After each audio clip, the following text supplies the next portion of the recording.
오늘의 주요 뉴스입니다. 북한이 우리 정부가 특사 파견을 제안했다는 사실을 공개하며 김여정 제1부부장이 이를 거절했다고 밝혔습니다. 청와대는 김 부부장의 담화에 대해 매우 무례하고 몰상식한 행위라고 강경한 반응을 내놨습니다. 북한이 금강산과 개성공단 등에 다시 군대를 주둔시키겠다고 밝히면서 군사적 도발 가능성도 커지고 있습니다. 우리 군은 실제 행동으로 이어질 경우 반드시 대가를 치르게 될 거라고 경고했습니다. 북한의 추가 도발 우려로 연평도와 강원도 등 접경 지역에는 긴장감이 감돌고 있습니다. 우리 군은 24시간 경계 태세를 유지하고 있고 주민들의 불안감도 큽니다. 미 국무부가 북한을 겨냥해 더 이상 역효과를 낳는 행동은 자제하라며 경고했습니다. 외신들은 한국과 미국을 향한 계획된 도발인 만큼 북한이 조만간 핵실험이나 대륙간 탄도미사일 실험 발사를 할 수 있다고 내다봤습니다. 부동산 시장이 다시 과열되자 정부가 21번째 부동산 대책을 내놨습니다. 수도권 절반과 대전과 청주 등으로 규제 지역을 확대하고 집값 상승을 주도한 투기성 갭 투자를 막기 위해 대출과 전입 요건 등을 강화하기로 했습니다. 대전에서 이틀 새 13명의 코로나19 확진자가 발생했습니다. 방역당국은 지역 내 방문 판매 업체를 집단 감염 진원지로 추정하고 있습니다. 오늘 오전 남과 북은 그야말로 말 전쟁을 치루었습니다. 먼저 어제 남북연락사무소로 폭파한 북한이 아침 6시부터 90분 동안 무려 4차례나 성명을 내놨습니다. 북한군 조선중앙통신 논평, 장금철 통일전선 부장과 김여정 제1부부장까지 줄줄이요. 서울 불바다설보다 더 끔찍한 위협을 감당할 준비가 돼 있느냐. 여기에 우리 정부의 특사 제안을 거절한 사실까지 공개했죠. 그동안 쭉쭉 참아오던 우리 정부도 오늘은 가만히 있지 않았습니다. 청와대는 몰상식, 무례 등 강도 높은 단어를 써가며 경고했고 국방부와 통일부도 여기에 가세했습니다. 자기 변명과 책임 회피, 뿌리 깊은 사대주의로 점철된 남조선 당국자의 연설을 듣자니 저도 모르게 속이 메슥메슥해지는 것을 느꼈다. 북측이 김여정 제1부부장 담화에서 이러한 취지를 전혀 이해하지 못하고 매우 무례한 어조로 표매한 것은 몰상식한 행위입니다. 이처럼 오늘 하루 이어졌던 남북 간의 긴박했던 상황을 지금부터 하나하나 짚어보도록 하겠습니다. 오늘 북한이 한 발표 중 가장 눈에 들어오는 건 이제 곧 개성공단과 금강산 등에 다시 군대를 주둔시키겠다고 한 겁니다. 그럼 우리 정부의 치적이었던 9.19 남북 군사합의는 당연히 파기되는 거겠죠. 먼저 손기준 기자가 보도합니다. 김여정 노동당 제1부부장에게 대남 군사계획을 지시받은 북한군 총참모부가 구체적인 군사행동을 발표했습니다. 총참모부 대변인 명의의 입장문에서 북한은 금강산 관광지구와 개성공업지구에 방어 임무를 수행할 연대급 부대들과 화력 구분대들을 전개하게 될 것이라고 밝혔습니다.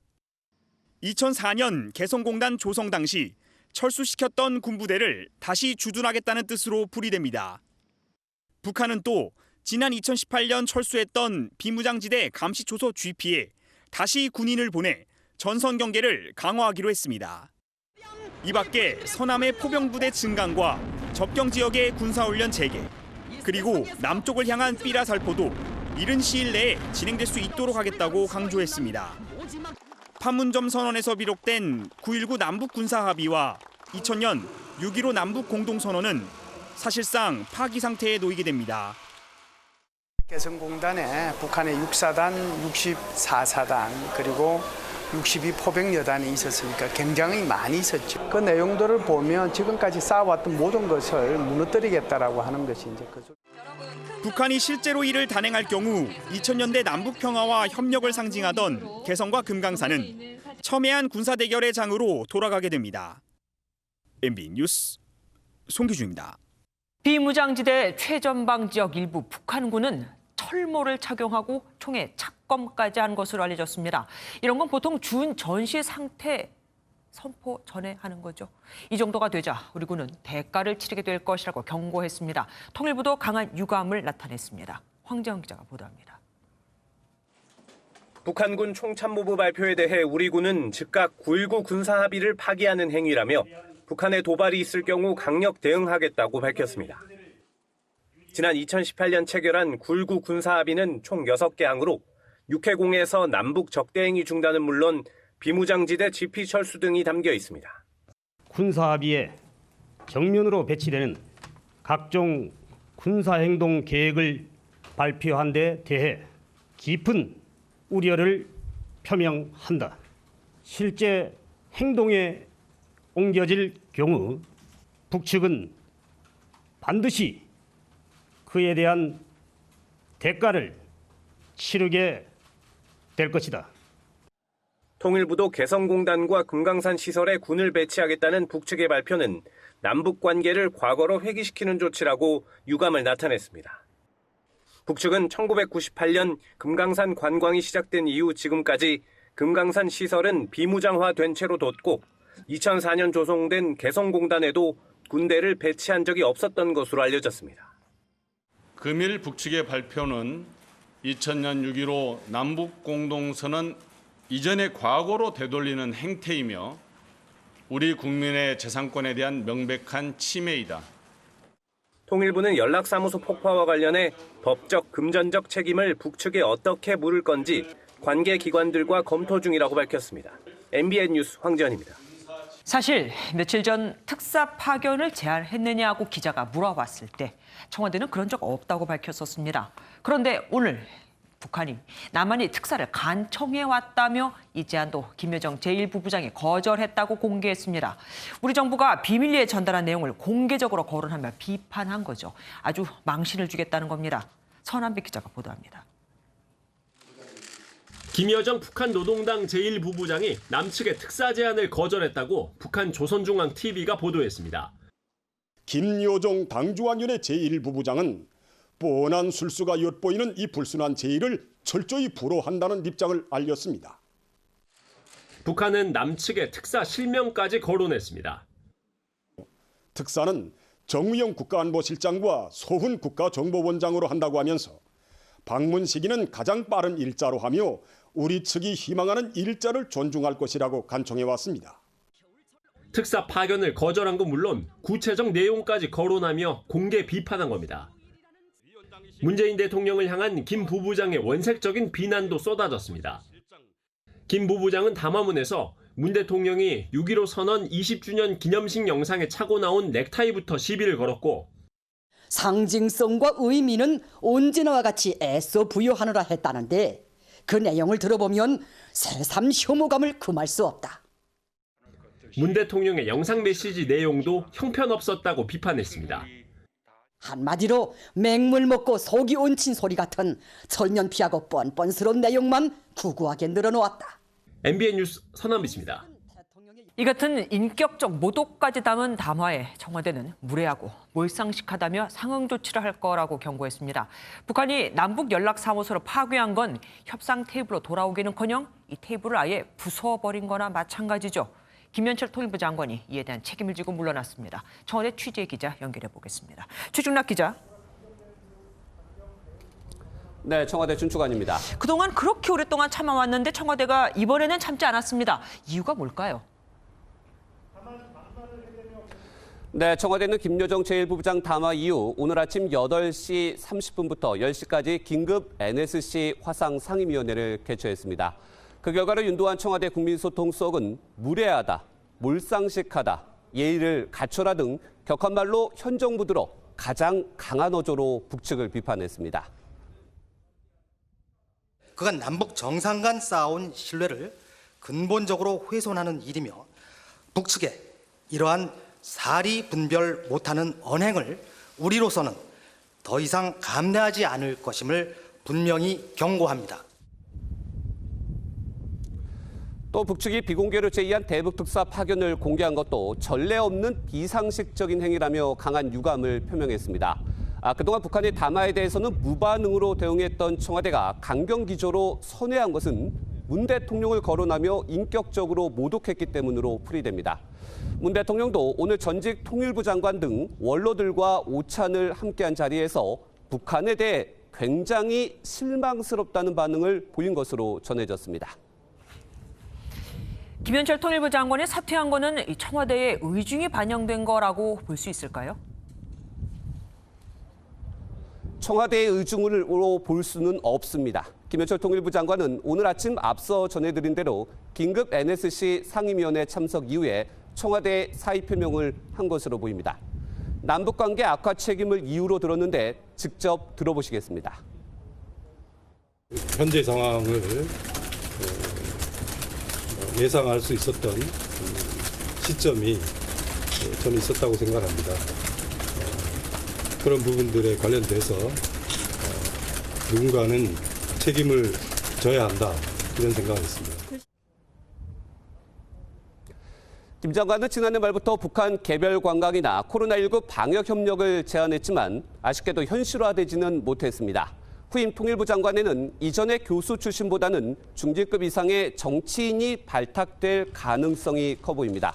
남북 정상회담 등 경험이 있는 임종석 전 비서실장이 유력하게 거론되는 가운데 통일부 정책보좌관을 지낸 3선의 홍익표 의원과 4선의 우상호 의원도 물망에 오릅니다. 지금까지 청와대 춘추관에서 MBN 뉴스 최중락입니다. 북한이 개성 남북 공동연락사무소 폭파 당시의 영상을 보란 듯이 공개했습니다.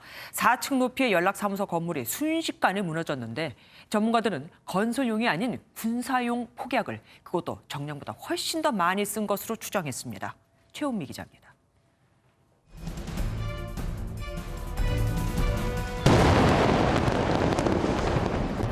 조선중앙TV가 첫 보도로 공개한 남북 연락사무소 폭파 장면입니다.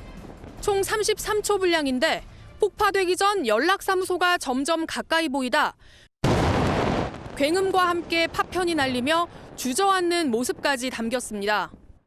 이미 천명한 대로 개성 공업지구에 있던 북남 공동연락사무소를 폭파하여 완전 파괴시키는 단호한 조치를 실행했습니다.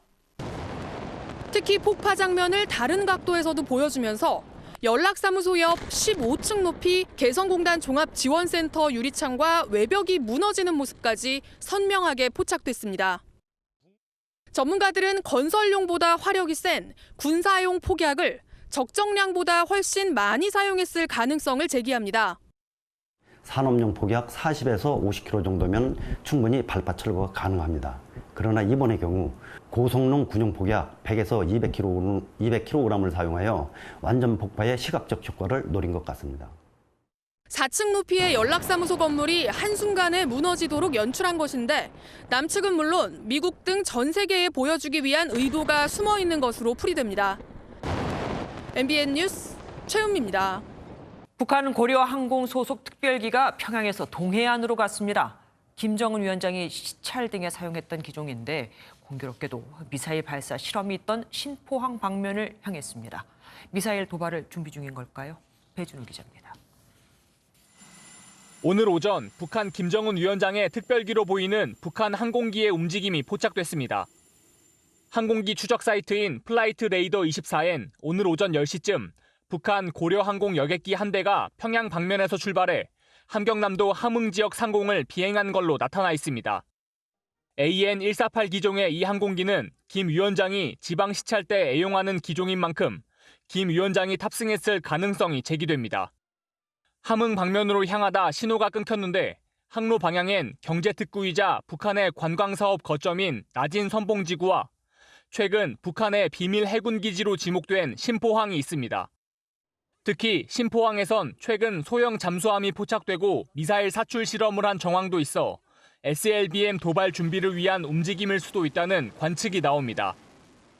이건 한다고 무조건 봅니다. 이 SLBM이나 ICBM 관계는 미국과의 트랙이거든요. 조만간에 북한이 한반도에 상응하는 별도의 상황으로서 미국을 향한 어떤 SLBM의 어떤 실제 잠수함에서의 발사.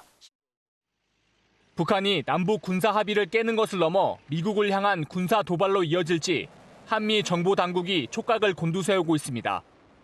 MBN 뉴스 배준우입니다. 북한이 포병 부대를 배치하고 포사격을 할 거라고 경고하면서 연평도 지역은 혹 군사적 충돌이 발생할까 긴장하고 있습니다. 연평도와 강화도에 취재 기자들 나가 있습니다. 먼저 연평도 연결해 보겠습니다. 우정환 기자. 네, 지금 연평도에 나와 있습니다. 지금 우 기자 뒤에 보이는 곳이 바로 북한이죠. 연평도 분위기는 어떻습니까? 네, 조금 전까지는 제 뒤로 북방 한계선 NLL을 넘어 북한의 갈도와 장제도가 보였었는데 지금은 안개가 끼면서 다소 시야를 벗어난 상태입니다. 모두 10km 이내 거리에 있어 카메라로 확대해보면 이곳을 향해 배치된 북한 해안포 진지의 모습을 어렴풋이 볼 수 있었는데요. 저희 취재진이 이곳에 와서 일부 해안포 진지가 열려있는 모습을 볼 수 있었는데 군부대에 확인한 결과 단순 위험용이라고 합니다. 사용 중으로 알려진 북한 해안포 진지들은 모두 닫힌 상태로 지금까지 특별한 움직임은 보이지 않는 상황입니다. 북한이 남북연락사무소를 폭파한 사실이 알려지면서 지금 연평도에는 긴장감이 흐르고 있습니다. 연평도는 10년 전 김정은 국무위원장이 후계자로 등장하면서 포격을 받아 군 장병 2명과 민간인 2명이 숨지는 피해를 입었기 때문입니다. 연평도에 있는 대피소 8곳은 그동안 코로나19로 폐쇄됐는데 지금은 공무원들이 대피소 상태를 점검하고 있습니다. 연평도에는 2,100여 명의 주민이 거주하는데 취재진이 만난 이곳 주민들은 불안 속에서도 대체로 침착한 모습이었습니다. 주민 얘기 한번 들어보시죠. 우리가 여기가 지금 요새 분위기가 안 좋으니까 좀 조심해서 작업하자 이제 이런 식으로 이제 자꾸 계속 방송을 해주죠. 뭐 그렇게 크게 불안해하거나 뭐 그런 건 없어요 아직. 연평도에 주둔한 해병대는 24시간 경계태세로 북한의 동향을 살피고 있다고 밝혔습니다. 오늘은 군 계획에 따라 연평도와 주변 섬 일대에서 서북도서 순환훈련도 진행할 예정입니다. 지금까지 연평도에서 MBN 뉴스 우종환입니다. 이번에는 어제 북한이 폭파한 남북 공동연락사무소가 있는 개성과 가까운 곳이죠. 남북 접경지인 강화도로 가보겠습니다. 백길종 기자. 네, 인천 강화 평화 전망대 앞에 나와 있습니다. 거기서는 북한군이 보이죠. 북한 움직임은 어떻습니까? 네, 북한 개성에서 20km 정도밖에 떨어지지 않은 이곳에선 한강 하구 건너 북한군 초소를 볼 수 있는데요. 2층짜리 초소에 군인 1명씩 배치돼 경계태세를 갖추고 있는 모습이 카메라에 포착됐습니다. 아직까지 북한군의 특이 동향은 잡히지 않았고 주민들도 일상생활을 보내고 있었습니다. 모내기를 하고 트랙터를 모는 등 경작 활동을 했고 자전거를 타거나 애완견을 데리고 산책을 하는 모습이 목격되기도 했습니다. 북한이 개성공단을 군사지역화한다고 했잖아요. 이게 현실화된다면 접경지역 긴장감은 더 높아질 수밖에 없습니다. 네, 이곳 강화도 주민들은 북한이 어제 남북 공동연락사무소 폭파를 감행하자 불안해하는 모습을 보이고 있는데요. 직접 들어보시겠습니다. 요게 저 지역이 다 전방인데 쉽게 따지면 북한하고 잘 지내다가 지금 이런 상태 보니까 불안하지. 네, 문제는 북한의 군사적 조치가 이제 시작일 것이란 점에 있습니다. 북한은 지난 2003년 개성공단 착공과 함께 북한군 주력 전차부대인 6사단 등을 개성에서 외곽으로 이동 배치시킨 바 있습니다. 하지만 이번에 군사기지화를 선언하면서 기동성이 뛰어난 이들 전차부대를 다시 배치할 가능성이 거론되는데요. 또 금강산에도 지난 2003년 관광특구 확장으로 폐쇄됐던 장전항 잠수함 기지가 재배치될 것이라는 분석도 나오고 있습니다. 이렇게 긴장 강도가 커지면서 접경 지역 주민들의 불안감도 커지고 있는데요. 경기도와 인천시 등 접경 지역 지자체는 대북전단 살포 금지 조치를 내리는 긴장 완화에 나섰습니다. 경기도가 5개 접경 지역에서 행정명령을 발동해 대북전단 살포 관계자 출입을 금지시킨 것을 비롯해 인천시도 전단 살포 지역을 집합 금지 지역으로 설정했습니다. 지금까지 강화 평화전망대 앞에서 전해드렸습니다. 북한이 금강산 관광지구와 개성공단의 군부대 주둔 계획을 밝히면서 이곳 시설들이 철거되는 게 아니냐는 우려가 커지고 있습니다. 1조 원 규모의 자산을 두고 온 개성공단 입주 기업들이 가장 두려워했던 겁니다. 이상주 기자입니다. 북한은 더 이상의 사태 역할을 중지하라! 중지하라! 중지하라! 중지하라! 2016년 2월 이후 4년 동안 공단 재개 희망을 놓지 않았던 기업인들이 포기라는 절망적인 상황에 몰렸습니다. 개성공단에는 국내 기업 123개사가 입주해 있는데 봉제와 조립, 단순 가공을 기반으로 한 중견, 중소기업이 대부분입니다. 가슴이 미어지고 잠 못 이루면서 좀 고뇌했던 사람들은 우리와 같이 남북 간의 화해와 협력을 바라는 사람들. 협회는 아직까진 공단 내 개별 공장 피해는 없는 것으로 파악하고 있습니다. 하지만 북한이 군 주둔 가능성을 언급하면서 연락사무소 폭파 다음은 개성공단 시설 철거가 될 것이란 우려가 커지고 있습니다. 기업들이 공단에 두고 온 자산을 회수할 가능성이 희박해졌다는 얘기입니다. 행동을 미리 예고함으로써 그 효과를 극대화시키는 북한식의 선전선동이라고 봅니다. 대남 강경 정책을 전개하겠다는 것은 기업인들은 기계 설비를 비롯한 고정 자산에 투자 손실까지 더하면 피해액만 1조 원이 넘는다며 남북 양측이 공단 재개를 위해 노력을 기울여달라고 호소했습니다. MBN 뉴스 이상주입니다. 북한의 도발에 미국은 물론 외신들도 잇따라 분석을 내놓고 있습니다. 영변 핵시설을 폐기하면 미국이 경제 제재를 풀어줄 거다는 문재인 대통령의 말을 믿고 하노이에 갔는데 망신만 당했다는 식입니다. 미국은 일단 추가 도발을 자제하라고 북한에 경고했습니다. 박유영 기자입니다. 북한의 강도 높은 도발에 미국과 일본, 러시아 등 각국이 우려를 표했습니다.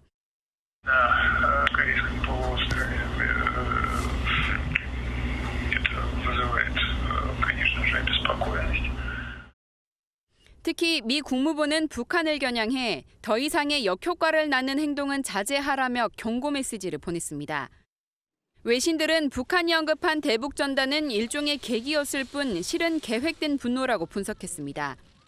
지난해 2월 하노이 회담 결렬을 한국 탓으로 생각해 불만이 쌓였다는 겁니다.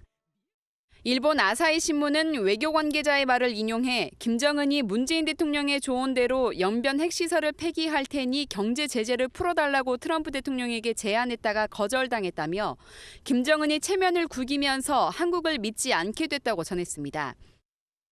AP통신은 대북 제재에 코로나19까지 겹쳐 경제난이 극심한 데다 남북 경협마저 여의치 않자 좌절이 도발로 이어졌다고 보도했습니다. 워싱턴 포스트 역시 북한이 미국의 관심을 끌어 협상을 재개하려는 의도가 담겨 있다고 분석했습니다. 북한이 트럼프 대통령의 반응을 끌어내기 위해 조만간 핵실험이나 ICBM 시험 발사를 할 가능성도 거론됩니다. 트럼프 대통령은 아직까지 북한에 관한 공식 언급을 하지 않고 있습니다. MBN 뉴스 박영입니다. 여야는 북한의 남북 연락사무소 폭파를 한 목소리로 규탄하면서도 대응 방식에 있어서 이견을 보였습니다. 더불어민주당은 북한이 금도를 넘었다면서도 대화에 나설 것을 촉구했지만 사실 뾰족한 해법이 없어서 당혹스러워하는 분위기입니다. 미래통합당은 대북 정책의 원점 검토를 주장했습니다. 최형규 기자입니다. 북한의 행동이 금도를 넘었다고 비판한 더불어민주당은 북한의 태도 변화와 정부의 강력 대응을 요구했습니다. 판문점 선언의 상징을 폭파하는 북쪽의 행동은 이 금도를 넘었다고 판단이 됩니다. 더 이상의 도발을 중지하고 즉각 대화에 나설 것을. 그러면서 우리 정부에는 현 상황에 발단이 된 전단 살포를 엄격하게 다뤄야 한다고 주문했습니다. 대북 정책 전환을 촉구한 미래통합당은 북한의 연락사무소 폭파에 대한 국회 차원의 규탄 결의안을 제출했습니다. 문재인 정부의 남북관계 문제가 일단은 다 허구였다고 하는 사실이 입증이 되지 않았나 이렇게. 남북관계를 갖다가 평화라는 이름으로다가 실현을 할 수 있겠느냐 하는 것을 다시 한번 생각해 볼 필요가. 특히 군 출신인 한기호 통합당 의원은 핵무기에는 핵무기로 대응해야 한다면서 통일부를 없애는 것도 고려해야 한다고 주장했습니다. 안철수 국민의당 대표 역시 정부의 굴종적인 모습이 웃음거리가 됐다며 원칙 있고 강력한 대책이 필요하다고 쏘아붙였습니다. 이런 가운데 국회 보이콧을 선언한 미래통합당 안에서도 북한 문제와 관련된 외통위와 국방위에는 참여해야 한다는 목소리가 나오면서 안보 관련 상임위의 가동 가능성이 조심스럽게 제기되고 있습니다. MBN 뉴스 최영규입니다. 우리 정부의 강경 대응에 북한이 바로 분위기를 바꿀 가능성은 거의 없어 보이죠. 남북 연락사무소 폭파가 끝이 아닌 걸까요? 정치부 신동규 기자와 더 깊은 얘기 나눠보도록 하겠습니다. 어서 오십시오. 김유정 부부장의 담화에서 사용한 표현들을 보면 상당히 거칩니다. 이 배경을 우리는 어떻게 해석해 봐야 될까요? 네, 말씀하신 대로 김여정 부부장이 최근 며칠 새 담화에서 이렇게 밝혔던 우리 정부뿐 아니라 문재인 대통령을 향해서 계속 좀 강도를 높여가면서 원색적인 비난을 쏟아내고 있는데요. 지난 4일 담화에서는 대북 전단을 문제 삼으면서 못 본 척하거나 부추기는 놈이 더 밉다고 하더니 13일 담화에선 뒤늦게 설레발을 친다고 했었는데요. 오늘은 6.15 공동선언 20주년 대통령 메시지를 두고 철면피한 감언이설이다, 속이 메스꺼린다는 말까지 했습니다. 예. 이런 막말의 배경은 크게 세 가지 정도로 볼 수 있을 것 같습니다. 오늘 김현철 장관의 사의 표명에서도 읽을 수 있듯이 남북관계에 대한 실망 때문인데 이른바 한국을 못 믿겠다, 더 이상 얘기하고 싶지 않다, 나아가 정말 화가 난다 이런 걸로 보입니다. 네. 또 여기에다가 대북 경제 제재에 또 코로나19까지 겹치면서 북한의 경제 사정이 심각해진 것도 불만을 증폭시키고 있는 걸로 보입니다. 이런 여러 가지 것들을 풀려면 북미 대화밖에 방법이 없는데 트럼프 대통령이 미국 대선에만 몰두하니까 시선을 끌기 위해서는 극약 처방이 불가피한 것 아니냐 이런 네. 의견도 나오고 있습니다. 내부적으로는 정말 절박한 상황임에도 뭔가 기다려왔다. 그런 상황에서 쌓여온 불만이 이번 기회에 이렇게 표출되는 거 아닌가. 또 한편으로는 김여정의 그 위상 강화와도 연관이 좀 있어 보입니다. 대남 문제에 있어서 정권을 부여받았죠. 김여정 입장에서는 외부의 적을 만들어서 북한 내부, 특히 군부의 충성심을 확보하려는 걸로 보이는데요. 10년 전에 연평도 포격 때 이제 김정은 위원장이 후계 수업을 받던 그 김정은 위원장이 주도했었다는 점도 생각해 볼 필요가 있어 보입니다. 예. 그동안 우리 정부는 정말 꾹꾹 오랫동안 참아왔습니다. 그런데 이번에는 좀 강도 높은, 좀이 아니죠. 그동안 한 거 보면 훨씬 더 강도 높은 발언을 내놓았는데 이 대응 기조가 완전히 바뀌었다고 우리가 해석을 해봐야 될까요? 그 앞서 리포트에서 청와대 반응 보셨겠습니다만 이 정도 수준의 대북 강경 반응 말씀하신 대로 뭐 처음 있는 일로 보이는데요. 네네. 야당에서조차 잘했다는 평가가 나오고 있습니다. 김여정 부부장이 이 배경에는 김여정 부부장이 특사와 같은 남북한의 비공식적인 접촉을 공개했는데 여기에 대해서 강한 불쾌감을 느낀 걸로 보이는데요. 한편으로는 이제 북측에서 특사 제안을 거절한 배경에 관련해서는 전문가 의견을 한번 들어보겠습니다. 이 특사는 김여정 만나려고 가는 게 아니거든요. 김정은 위원장을 만나러 가는 건데 김여정 제1부부장이 거절을 했다라고 이야기하는 거는 김정은 위원장이 아예 거론조차 하고 싶지 않다 정도 수준이 아닌가라는 생각이 듭니다. 네, 또 한 가지는 이 북한이 군사적인 행동을 예고했다는 점이 청와대의 강경 대응의 배경이 된 것 같아 보이는데요. 다시 말하면 여기서 밀리면 북한이 상황을 오판하고 남측의 군사적 도발을 감행할 가능성도 배제하기 어렵기 때문입니다. 남북 대화도 중요하지만 우리 국민의 생명과 안전을 절대 양보할 수 없다. 이런 의미로 해석됩니다. 예, 사실 북한이 남측한테 이러는 거는 결론적으로는 미국 들으라고 하는 것 같거든요. 우리가 뭐 경제 제재를 하고 있는 건 아니니까요. 그런데 정작 트럼프 미국 대통령은 아무런 반응을 내놓지 않고 있습니다. 그 상황에서 이제 우리가 어떻게 미국과 대응을 하느냐 이런 부분도 상당히 중요할 텐데요. 외교부에서는 공식적으로는 함구하고 있습니다만 여러 각급에서 대미 소통을 지금 이어가고 있습니다. 또 미국에서 북핵 문제를 총괄하는 사람이 스티븐 비건 국무부 부장관인데요. 카운터파트, 그러니까 상대하는 사람은 우리 그 이도훈 한반도 평화교섭본부장입니다. 이 이도훈 한반도 평화교섭본부장이 미국을 방문하는 방안도 적극 검토하고 있습니다. 또 한편으로는 정치권 일각에서 급을 더 높여서 대미 특사 카드도 거론되고 있습니다. 지금의 남북한 상황을 설명하고 미국의 입장을 먼저 알아야 북한을 설득시킬 수 있다는 건데요. 트럼프 대통령의 재선이 불확실한 상황에서 미국 대선에 북한 상황이 어떤 영향이 있을지 고심하는 걸로도 보입니다. 예, 앞으로 뭐 상황 개선도 개선이지만 벌어진 일에 대한 책임 소재도 참 누가 가져가야 될지 좀 걱정이거든요. 폭파된 남북 공동연락사무소, 우리가 뭐 이거를 만들고 또 다시 보수하고 하는데 170억 원 넘게 들었습니다. 이거에 대한 손해배상 청구는 북한 측에 우리가 할 수 있는 겁니까? 예, 폭파 사실이 공개되면서 관심을 모았던 부분인데요. 통일부 당국자의 설명을 들어보면 현재로서는 앞으로 적절한 방법으로 북한의 응분의 책임을 묻겠다 이런 정도 입장입니다. 그런데 다만 구체적으로 어떤 수단이 실행 가능한지에 대해서는 특별한 언급이 없었습니다. 뭐 그 고민도 우리가 뭐 생각해 볼 수는 있습니다. 이 남북한 대립 국면에서 이 불똥이 정치권에도 튀었습니다. 특히 송영길 의원의 발언이 논란이 되고 있더라고요. 예, 그렇습니다. 21대 국회 그 외교통일위원장 송영길 의원이 그 남북 공동연락사무소 폭파와 관련해서 포로 폭파하지 않은 게 어디냐, 그러니까 대포를 말하는 건데요. 이런 발언을 했었는데요. 비판이 일자 송 의원이 대한민국 재산에 대한 파괴 행위는 용납할 수 없다. 북한의 무력 행위를 비판한다고 해명하기도 했습니다. 그런가 하면 북한 외교관 출신인 태영호 국회의원이 번번이 예상이 틀려서 곤혹감을 감추지 못하고 있는데요. 네. 태 의원은 앞서 공동 연락사무소 폭파까지는 힘들다고 예상한 바 있습니다. 그런데 결과적으로 예측이 빗나가자 김정은 남매의 이성이 조금이라도 남아있기를 믿고 싶었다면서 폭파까지는 예상 못했다고 밝혔습니다. 상황이 정말 너무나 민감하다 보니까 말 한마디 한마디에 다들 이렇게 반응을 하는 것 같습니다. 오늘 말씀 여기까지 듣겠습니다. 고맙습니다. 다음 소식입니다. 안정세를 보이던 서울 집값이 다시 오를 조짐을 보이고 수도권 비규제 지역으로 풍선 효과까지 나타나면서 결국 정부가 21번째 부동산 대책을 내놨습니다. 우선은 북한 접경 지역을 제외한 수도권 대부분과 대전, 청주 지역 등을 추가 규제 지역으로 묶기로 했습니다. 먼저 이병주 기자가 보도합니다. 경기 수원 팔달구의 한 아파트. 일대 재개발 바람이 불면서 전용 59제곱미터가 최근 4억 1천만 원에 거래됐습니다. 지난 2월 거래와 비교하면 3개월 새 아파트 값이 55%나 오른 겁니다. 이처럼 12.16 부동산 대책 이후 수도권 외곽으로 풍선 효과가 심화되는 등 시장이 다시 과열 양상을 보이자 정부가 현 정권 출범 이후 21번째 부동산 대책을 내놨습니다. 급격히 증가하는 유동자금이 주택시장으로 재유입되면서 서울 및 수도권, 일부 지방에서 과열 현상이 다시 나타나고 있습니다. 우선 대출과 정비사업 등이 까다로워지는 규제 지역을 대폭 늘려 지정했습니다. 파주와 김포 등 북한 접경 지역 일부를 제외하고는 수도권 대부분 지역이 규제 지역으로 묶여 투기 과열 지구는 48곳, 조정 대상 지역 69곳으로 늘었습니다.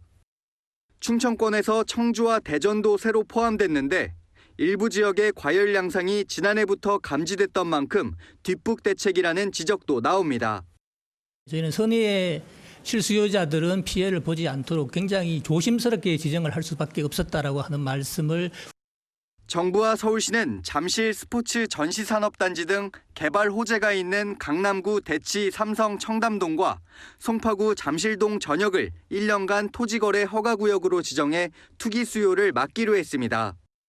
이렇게 되면 이들 지역에서는 부동산을 살 때 지자체의 허가를 받아야 하고 주거용 토지는 2년간 매매나 임대가 금지됩니다.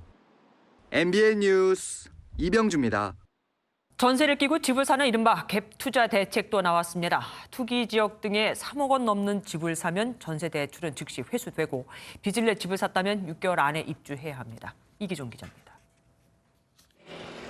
연초에 2배 가까이로 값이 오른 충북 청주의 한 아파트. 청주 일대엔 집을 보지도 않고 계약한 일이 적지 않았습니다. 방사광 가속기 설립 호재로 청주는 갭 투자 수요가 몰리며 최근 외지인 거래 비중이 크게 늘었습니다. 한 3, 40건 처음에는 그렇게 왔었어요.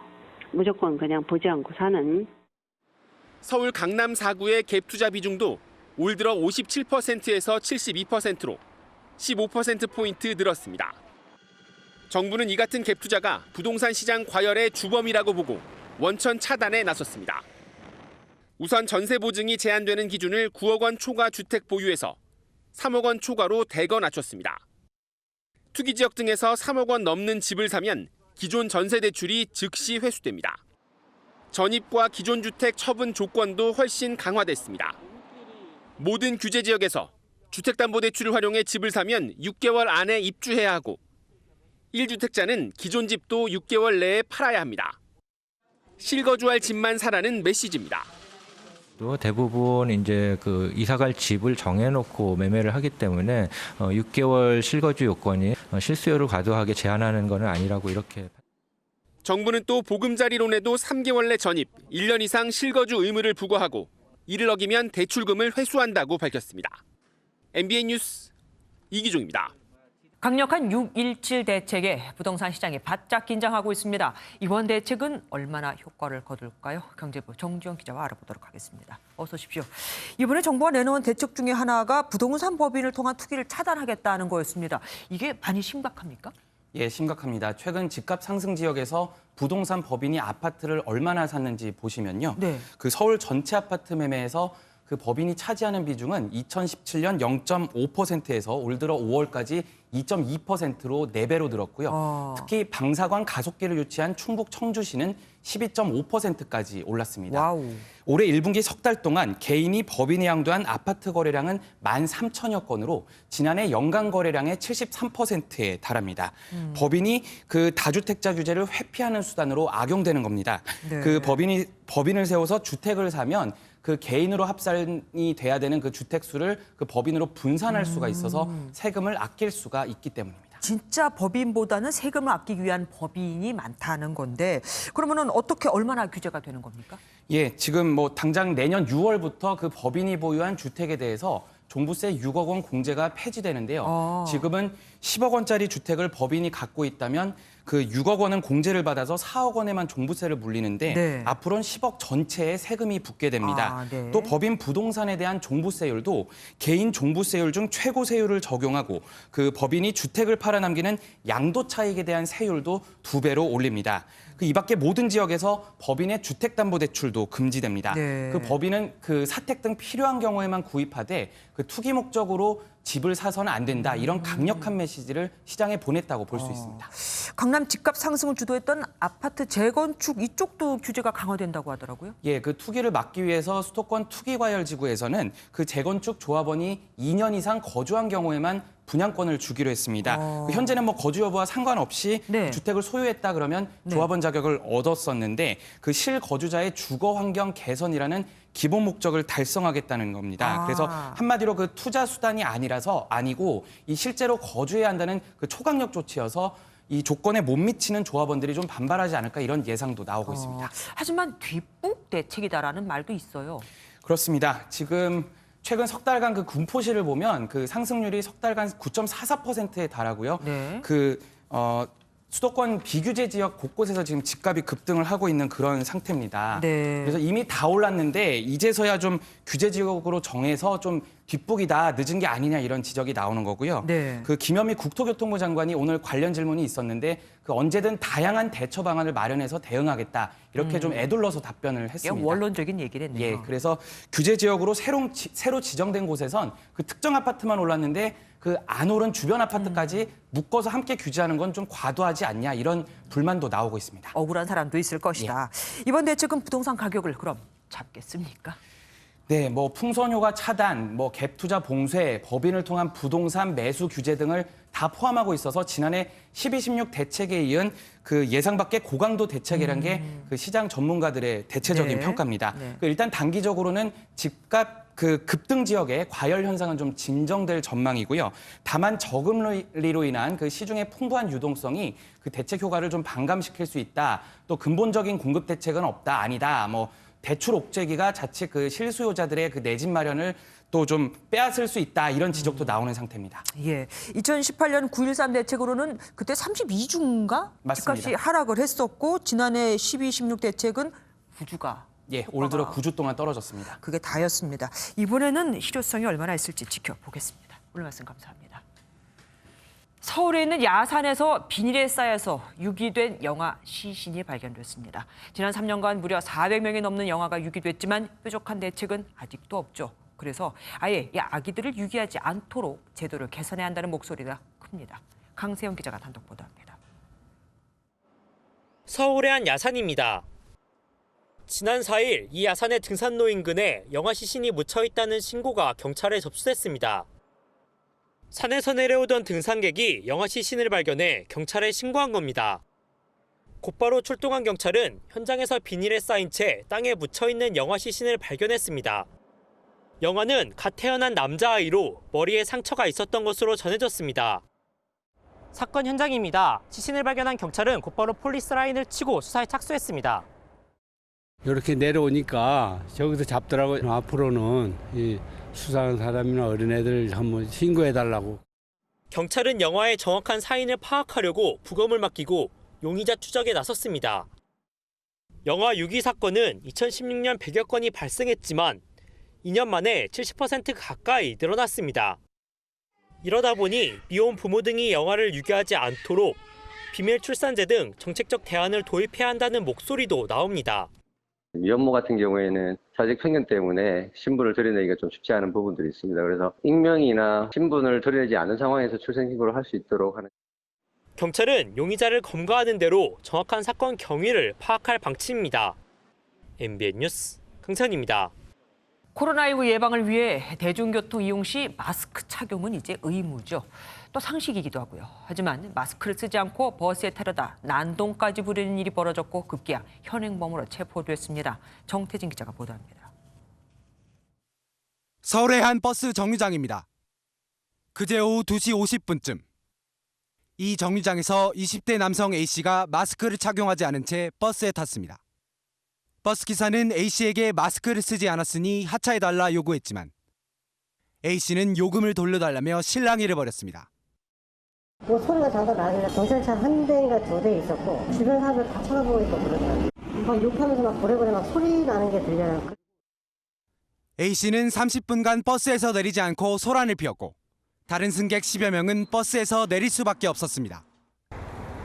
A씨는 정류장에서 200m 떨어진 이곳에서 내려 실랑이를 벌이다 경찰의 현행범으로 체포됐습니다. 어제 서울 구로구에서도 마스크를 쓰지 않은 승객 B씨가 하차를 거부하며 난동을 부리다 붙잡혔습니다. 두 사람을 모두 업무방해 혐의로 입건한 경찰은 앞으로도 마스크 미착용자가 운행을 방해하는 일에 대해서는 엄중하게 대처하겠다고 밝혔습니다. MBN 뉴스 정태진입니다. 스쿨존에서 승용차에 치여 숨진 6살 아이의 안타까운 소식 전해드렸죠. 그런데 그 해당 스쿨존에서 거의 매년 비슷한 사고가 발생한 것으로 드러났습니다. 그동안 뭘 했던 걸까요? 박상호 기자입니다. 다른 차량에 치인 승용차가 인도로 돌진해 6살 아이를 덮쳤을 때 스쿨존의 안전 펜스는 있으나 마나였습니다. 아이 혼자 못 보내겠다고 모든 게 다 불안하죠. 내 아이가 다니는 학교고 하니까. 학부모들에게 공포의 스쿨존으로 불리는 이곳에서 사고가 난 건 이번이 처음이 아닙니다. 지난해 3월 2살 남자아이가 승용차에 치여 중상을 입는 등 최근 3년 사이 8살 이하 아동이 다친 사고만 3건이 더 있었습니다. 사고가 잇따르자 학교 앞 횡단보도에는 올해 초 보행자들이 쉽게 눈에 띄도록 옐로우 카펫이 설치됐습니다. 주민들은 사고가 나야지만 하나씩 정비가 이루어진다며 불만을 쏟아냅니다. 학교 앞 버스 정류장 위치를 옮긴 것도, 맞은편 횡단보도 신호등을 설치한 것도 주민들이 수차례 요구한 끝에 이루어진 일입니다. 맨날 전화하면 예산 부족하대요. 이거를 하나 할 때마다 1년씩 걸려요. 경찰과 구청은 사고 현장에 중앙 분리대와 과속 단속 카메라를 추가 설치하는 방안을 검토 중인데 이 역시 예전부터 학부모들이 요구했던 내용입니다. MBN 뉴스 박상호입니다. 민식이 법까지 만들었지만 이렇듯 어린이 보호구역 내에서 사고는 계속 발생하고 있죠. 부주의로 사고를 내는 운전자들의 책임이 가장 크겠지만 순간 튀어나오는 아이를 보지 못하게 하는 불법 주차 차량도 문제입니다. 정태훈 기자가 취재했습니다. 민식이법의 등장을 낳은 사고 장면입니다. 정지해 있던 차량 뒤에서 뛰쳐나온 고 김민식 군을 운전자가 보지 못한 채 그대로 치었습니다. 강화된 법으로 최근 어린이 보호구역 내 운전자들의 안전의식은 높아졌지만 이처럼 정지해 있는 차량들에 대한 불안감은 여전합니다. 가장 큰 문제는 불법 주정 차량들입니다. 이렇게 어린이 보호구역에 차량이 주차돼 있으면 차 뒤에서 급하게 나오는 어린이를 미리 발견하기는 어렵습니다. 장사를 위한 트럭들이 보란 듯이 정문 앞에 세워져 있는가 하면 일부 차량은 애써 그어놓은 통학로를 가로막기도 합니다. 단속을 알리는 현수막이 걸려 있어도 교문 앞 주차 행렬은 버젓이 이어지고 어린이들은 달려오는 차들과 주차된 차량 사이를 아슬아슬하게 피해 다닙니다. 주정차 돼 있는 차들이 학교 앞에 너무 많다 보니까 아이들이 뭐 놀다 보면은 갑자기 뛰어나갈 수도 있고 그러는 건데 지나다니는 차들이 사실 안 보이거든요. 과태료 부과를 더욱 늘리는 등의 방식도 추진 중이지만 일일이 단속하기는 쉽지 않은 상황. 정부는 결국 주민들이 직접 신고할 수 있는 구역을 어린이 보호구역까지 확대하기로 했습니다. 초등학교 정문 앞 도로에서 08시부터 20시까지 어린이 교통사고가 가장 많이 발생하고 있어 해당 구간을 우선적으로 도입합니다. 어린이 보호구역에서 최근 3년간 발생한 교통사고만 1,394건. 또 다른 희생을 막기 위한 보다 엄격한 관리가 필요해 보입니다. MBN 뉴스 정태용입니다. 요즘 아동학대 문제가 떠오르면서 체벌 금지를 법으로 규정하자는 움직임도 일고 있죠. 그런데 집에 늦게 들어온다며 훈육 차원에서 딸의 뺨을 수차례 때린 아버지가 결국 폭행 혐의로 벌금형을 선고받았습니다. 박자원 기자입니다. 지난 2018년 3월 어느 날 새벽 서울 강남구의 한 건물에서 50대 아버지 A씨는 딸의 뺨을 두세 차례 때리고 넘어뜨리기도 했습니다. 집에 늦게 들어왔다는 게 이유였습니다. 일주일 뒤 A씨는 같은 이유로 딸의 뺨을 수차례 때렸고 그해 7월에도 외갓집과 연락을 했다는 이유로 딸의 왼쪽 뺨을 한 차례 때렸습니다. 그러다 결국 폭행 혐의로 재판에 넘겨진 아버지는 딸의 잦은 외박과 버릇없는 행동에 대한 훈육이었다며 정당 행위를 주장했지만 1심에서 벌금 70만 원을 선고받았습니다. 재판부는 정당 행위로 인정되려면 행위의 동기나 목적의 정당성, 수단이나 방법의 타당성, 다른 수단이나 방법이 없다는 보충성 등 요건이 충족돼야 한다며 선고 이유를 설명했습니다. 아버지로서 딸의 행동을 고치게 할 필요가 있었더라도 뺨을 때리고 넘어뜨리는 폭행 행위는 정당 행위 요건에 맞지 않는다는 겁니다. 또 훈육 목적이더라도 법과 사회 통념에 비춰볼 때 용인될 수 없다는 게 재판부의 판단입니다. 아버지는 형이 무겁다고 항소했는데 지난 11일 2심 재판부 역시 원심 판결이 타당하다며 항소를 기각했습니다. MBN 뉴스 박자환입니다. 미국 전역에서 인종차별 관련 인물들의 동상이 속속 철거되고 있는 가운데 뉴멕시코주, 여기 멕시코라는 말이 들어가지만 사실 미국 안에 있죠. 여기서는 동상 철거를 둘러싸고 총격 사건까지 발생했습니다. 철거를 하려는 쪽에 반대파에서 총을 갖고 나타난 겁니다. 김희경 기자가 보도합니다. 뉴멕시코주 엘버커키에서 한 동상 주변에 시위대가 모여 있습니다. 스페인 정복자 후안 도나테의 동상인데 동상을 제거하려는 시위자들과 반대하는 사람들이 언쟁을 벌입니다.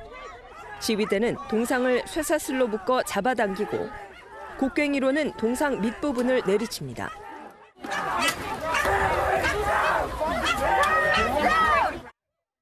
이 와중에 시위대와 몸싸움을 벌이던 한 남성. 권총을 손에 쥔 이 남성은 잠시 물러나는 듯 하더니 다시 시위자 한 명과 몸싸움하다 급기야 총을 발사합니다. 총에 맞은 시위자는 중상을 입었습니다. 총격을 가한 남성은 스티븐 레이 베커로 무장단체인 뉴멕시코 민간경비대 회원인 것으로 전해졌습니다. 현장엔 무장 남성들이 추가로 뛰어들었고 경찰은 베커와 다른 무장 남성들을 현장에서 체포했습니다. Shooting last night in Old Town at the Oñate sculpture was horrific and unacceptable act of violence. 후안 도나테는 1598년 뉴멕시코주 일대에 스페인 정착지를 건설한 인물로 당시 인디언 원주민들을 학살해 논란의 대상이 됐습니다. 시 당국은 치안 유지와 동상 보호 차원에서 동상을 공식 철거한다고 밝혔습니다. MBN 뉴스 김희경입니다. 코로나 소식입니다. 대전에서 이틀 새 13명의 확진자가 나왔습니다. 대전에서 확진자가 나온 건 거의 한 달 만입니다. 지역 내 방문 판매 업체가 진원지인 것으로 보입니다. 김영현 기자입니다. 대전의 한 교회입니다. 이 교회를 운영하는 60대 목사 부부가 코로나19에 확진됐습니다. 목사 부부는 지난 10일 서울에서 온 지인 2명과 함께 식사를 했는데 이 가운데 한 명이 확진 판정을 받았습니다. 증상이 있는데도 이틀 뒤 교인 10명과 예배에 참석해 교인 1명이 감염됐습니다. 대전의 한 방문 판매 업체를 다니는 60대 여성도 확진됐습니다. 지난 4일 서울의 한 방문 판매 설명회에 다녀온 뒤 일주일 뒤부터 증상이 나타났는데 전날 만났던 지인이 감염됐습니다. 이 여성은 대전에서 식당과 미용실, 지인 사무실 등을 방문하면서 20명이 넘는 사람들과 접촉했습니다. 지금까지 여성과 관련된 확진자는 9명이나 됩니다. 방역당국은 여성이 다니는 방문 판매 업체가 지역 내 집단 감염의 진원지로 추정하고 있습니다. 등록 및 미등록된 다단계 판매업체에 대해서 전수 실태 조사와 함께 2주간에 걸쳐서 부분적으로 집합금지 행정명령을 발령합니다. 전북 전주에서도 여고생이 확진 판정을 받아 방역당국이 방역 대책을 강화하는 방안을 검토하고 있습니다. MBN 뉴스 김영현입니다. 서울 도봉구의 노인 요양시설에서는 12명이 무더기로 추가 확진 판정을 받았고 서울 지하철 시청역에서 근무하는 안전관리 요원 3명도 양성 반응을 보였습니다. 게다가 무증상 전파에 이어 무증상 사망 사례까지 나왔습니다. 김현 기자가 보도합니다. 도봉구 노인요양시설에서 12명의 추가 확진자가 나왔습니다. 센터 이용객과 가족들로 관련 확진자는 모두 34명으로 늘어났습니다. 추가 확진자들은 이곳 센터를 이용하는 70대 이상의 고령자들로 1차 검사에서는 음성이 나왔지만 재검사에서 양성 판정을 받았습니다. 서울시는 검사 오류나 기술적인 문제는 아니라고 선을 그었습니다. 접촉을 했던 초기에 바이러스 증식이나 이런 부분이 적었기 때문이 아닌가 이렇게 추정을 하고 있고요. 서울 지하철 시청역에서 근무하는 안전관리요원 3명도 확진 판정을 받았습니다. 서울시는 승객과의 접촉은 없었다고 밝혔습니다. 이분들이 항상 마스크를 쓰고 업무를 보게 돼 있기 때문에 승객들에게 전파될 가능성 그렇게 높지 않을 것 같다고 보고 있어요. 방문 판매업체 관련 확진자도 4명이 추가 발생해 총 확진자 수가 176명까지 늘었습니다. 감염 경로가 확인되지 않은 80대 확진자 1명이 사망해 코로나19 사망자 수는 279명으로 늘었습니다. MBN 뉴스 김현입니다. 서울 외 수도권의 산발적 감염은 오늘도 계속됐습니다. 어제 확진 판정을 받은 부천의 어린이집 원장에 이어 같은 어린이집 교직원 그리고 그 딸까지 감염되며 4차 감염이 확인되기도 했습니다. 노승환 기자입니다. 초등학교 운동장에 선별진료소가 차려졌습니다. 학부모들은 교문 밖에서 걱정하며 기다립니다. 이 학교 1학년생이 확진 판정을 받아 400여 명이 코로나19 진단검사를 받았습니다. 이 초등학교 학생은 불과 며칠 사이에 일어난 4차 감염 의심 사례로 추정되고 있습니다.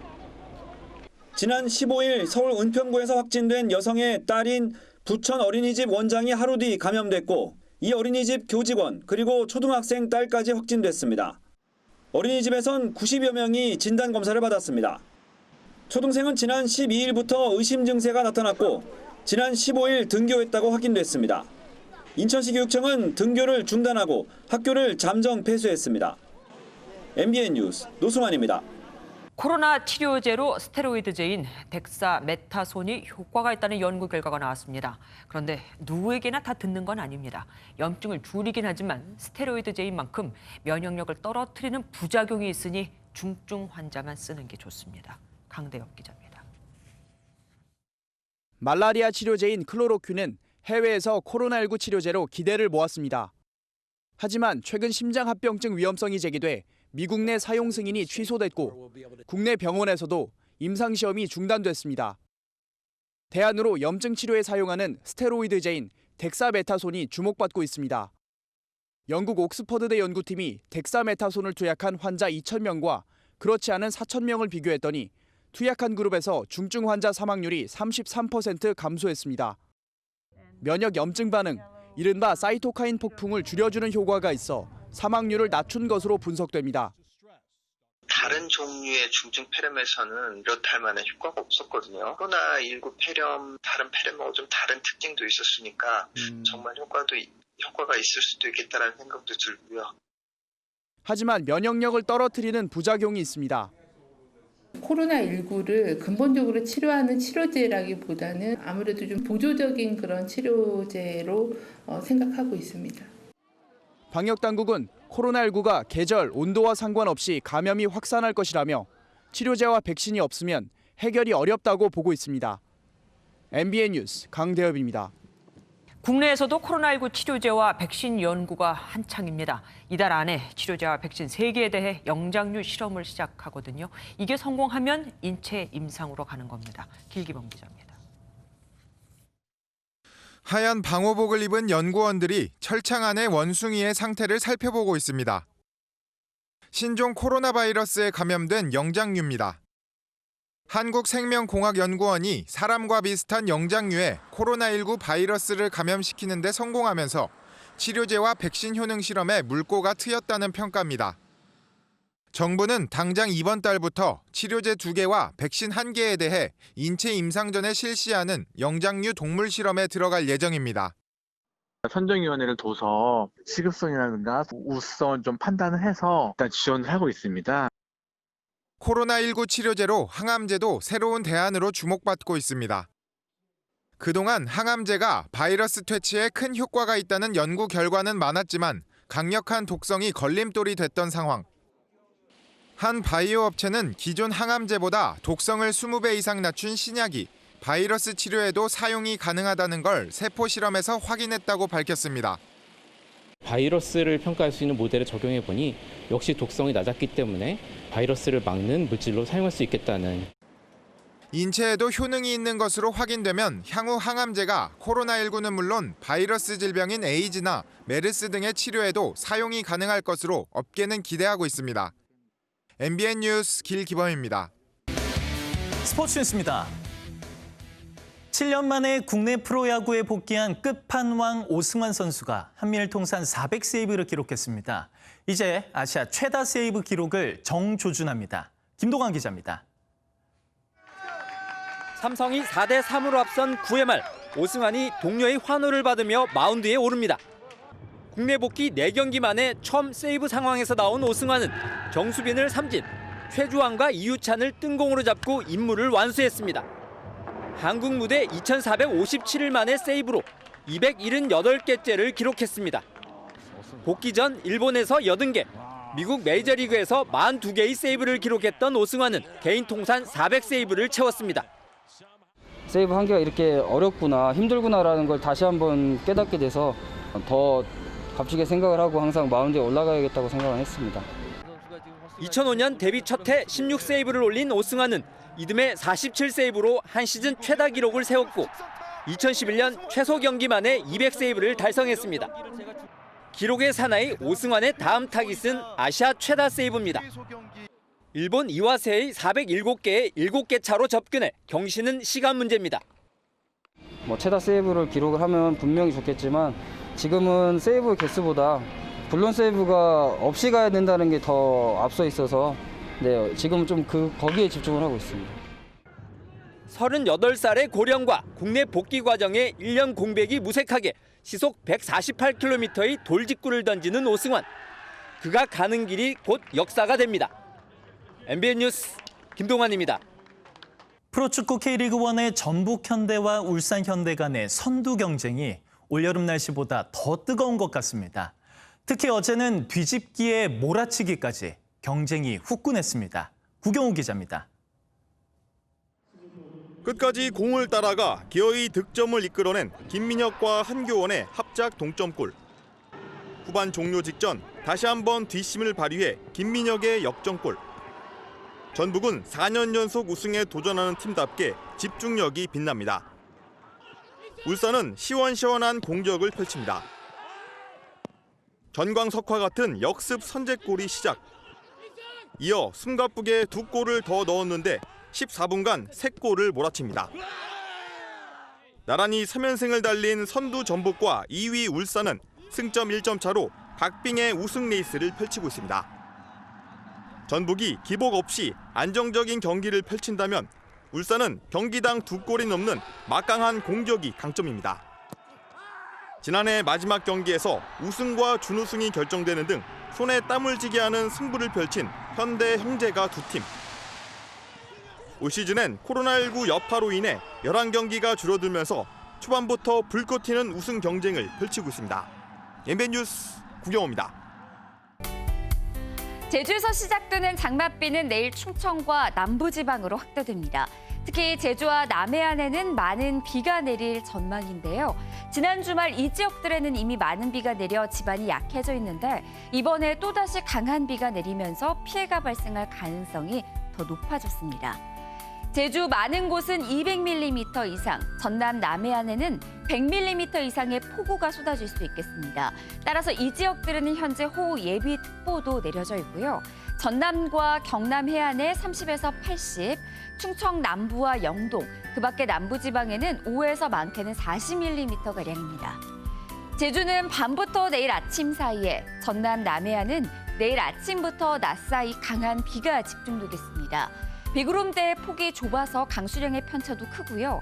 강한 비가 집중될 가능성도 높겠습니다.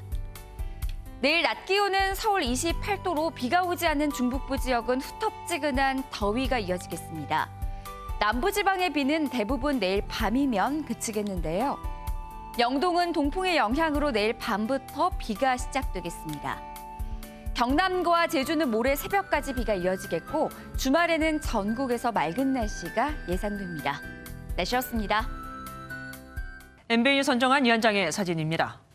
일본에서 3년 동안 400번이나 빈집을 털어온 절도범이 붙잡혔는데 어찌된 일인지 사람들로부터 동정을 받고 있습니다.